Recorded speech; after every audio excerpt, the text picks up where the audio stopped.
The August 2025 update to Gemini 2.5 Flash brings incredible image generation and editing capabilities.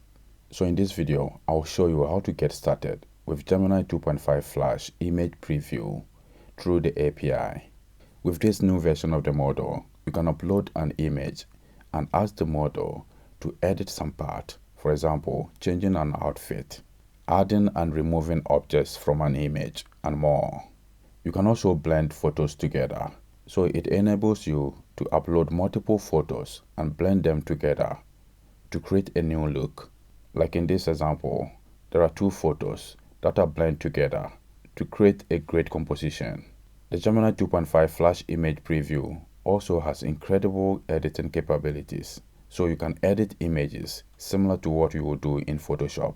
You can take objects from an image, paint some portions of it, or add other objects to the image. It also allows you to mix up designs, so you can apply the style of one image to an object in another image. To generate and edit images with Gemini 2.5 Flash image preview, you can use the API or use Google AI Studio. So over here, if I go to the model selector, you have noticed we have Gemini 2.5 Flash image preview. For our example, we are not going to use Google AI Studio to generate the image. I want to show you how to use it via the API so that you can use it to generate and edit images in your AI applications. Before you can use the model, you need to set up a billing account and also generate an API key for that. I have already done that. So you have noticed here, I have generated an API key. From the bottom right side, you can click this link to set up billing. Once you click that, it will come to a page similar to this one, where you can set up your monthly budget and see the traces of your spendings. So to get started with the model through the API, you should go to the Gemini API docs. Under core capabilities, you click image generation and scroll down. Over here, there are various ways you can get started. We are going to use this same code for the image generation and generate an image similar to this one, and also generate another one. So you can use the image generation and editing capabilities via Python, JavaScript, Go, or through the REST API. For our case, we are going to use Python. So let's go to Cursor.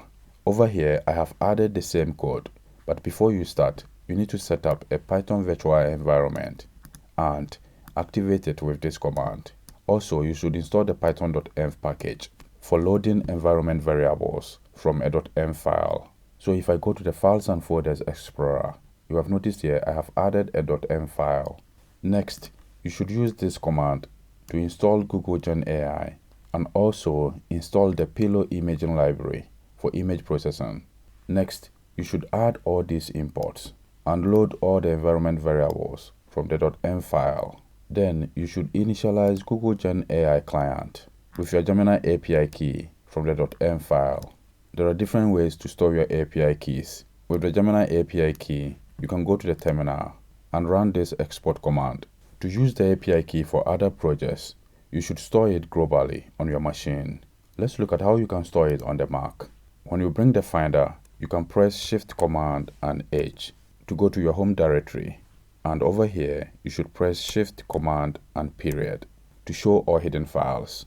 If I press Shift Command and period again, you have noticed all the hidden files have disappeared. So I'll press it again to bring them. In your home directory, you can store all your API keys in zip profile or in the .zshrc file. So you can control click this file and open it with, for example, test edit and add your API key. I have already done that, so I will not open it again. Also, as I told you, I have added the API key in my .env file. So from here, you should define the prompt for image generation. With this example, we want to create a photo of a family sitting in a taxi boat in Venice, Italy. Next, we generate the image from the prompt using Gemini 2.5 Flash image preview. And finally, process the image generation response. So we iterate through the parts of the content and check to see if it contains text and print it out. Next, we check to see if the part contains an inline data. In this case, that is the image we want to generate. So if it contains an inline data, we open the image from byte data and finally save it to a file. I have already run this file Gemini text to image.py. So if I go to the Files and Folders Explorer, you have noticed we have this image, venice-family.png. That is the same image name over here. So when we click that, this is the generated image. So we have a realistic and beautiful photo of a family sitting in a taxi boat in Venice, Italy. For the next example, I use the same prompt over here. So if I scroll down, this is the image that was generated from the prompt. And if I go back to cursor, this is the image that was generated.